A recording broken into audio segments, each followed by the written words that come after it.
This is your ASAP recap of Marvel's Agents of S.H.I.E.L.D. Season 5. You ready? On your mark, get set, go! New season, new setting for Coulson and the crew. They wake up to find themselves displaced in time and space. But, oh no, Fitz was left behind.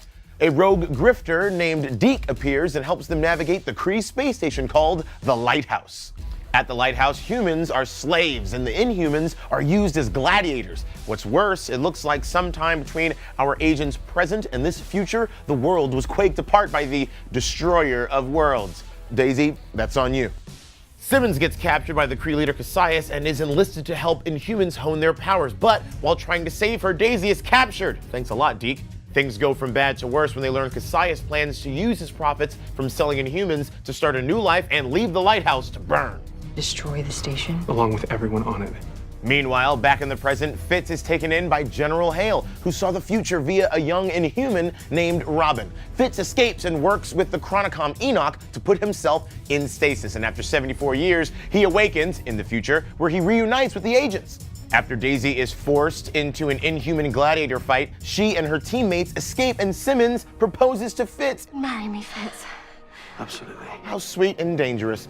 Meanwhile, May's fighting gets her a death sentence, aka being sent to Earth's surface. She's rescued by a group of people who have managed to survive and turn the Zephyr into a shelter.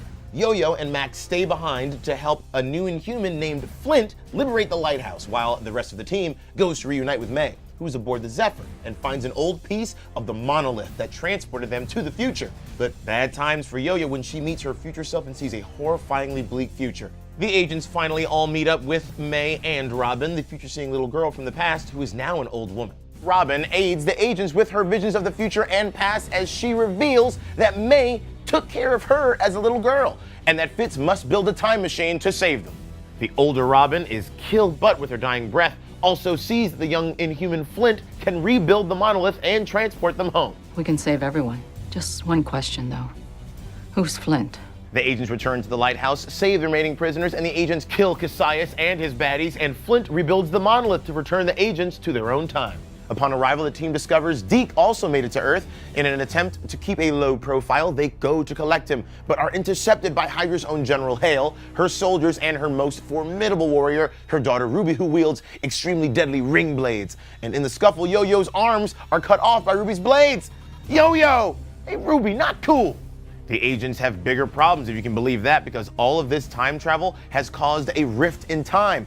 Fitz uses gravitonium found on the ship to create a device to close the rift. However, Coulson reveals that he is dying, so he offers to risk his life to deliver the device into the tear. It's a risk I'll have to take.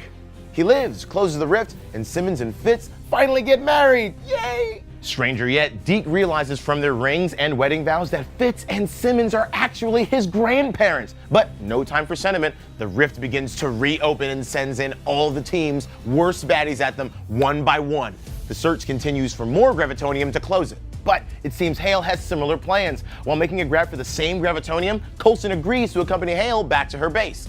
Her daughter Ruby is super obsessed with Daisy and begins working with a revived and enhanced Werner von Strucker to become the Destroyer of Worlds herself. But her mother doesn't trust her or a mysterious gravitonium infusion machine to get her there. Former foe Crusher Creel turns on Hydra to help Coulson and his old friend General Talbot to escape. Ruby gets her wish for a gravitonium tune-up, but she can't handle the intensity. The souped-up Ruby kills Werner, overcome with gravitonium, and Yo-Yo kills her, but hey, you gotta hand it to her. She got what was coming to her. Coulson helps Talbot escape, but old Grumpy Mustache ultimately succumbs to Hydra programming and ends up betraying S.H.I.E.L.D. He volunteers to absorb the rest of the gravitonium, which turns him into a super-powered jerk. Cassius' father, having joined forces with the alien Remorath, convinces Talbot to seek out more gravitonium for more power. And it works! Talbot begins tearing apart the Earth. It turns out maybe he is the Destroyer of Worlds. The agents try to save Chicago, and Fitz is mortally wounded in the fray. No! Daisy uses the very last dose of Centipede serum to knock Talbot into space and change the future once and for all. However, this means Coulson has a finite number of days because the serum was his last hope for survival. With the team momentarily at peace and with Fitz resting in peace, Coulson and Agent May take one final vacation, this time to actual Tahiti. But who will lead our agents? Mac gets an epic promotion to become the director of S.H.I.E.L.D. All right, Director. Where to first? and they've got their work cut out for him because Simmons vows to find the Fitz of her timeline who is still alive but locked in stasis somewhere in space because, you know, that future was changed and he really shouldn't stay asleep waiting for a future without Simmons. And there we have it. Will Simmons find her Fitz? Will Mac be able to fill Coulson's shoes? And who the heck is this guy who looks so much like Coulson if Coulson is dead? Well, we'll just have to watch the season 6 premiere of Marvel's Agents of S.H.I.E.L.D. tonight at 8 p.m. Eastern, 7 Central on ABC. And of course, go catch up on all episodes of Marvel's Agents of S.H.I.E.L.D. now streaming.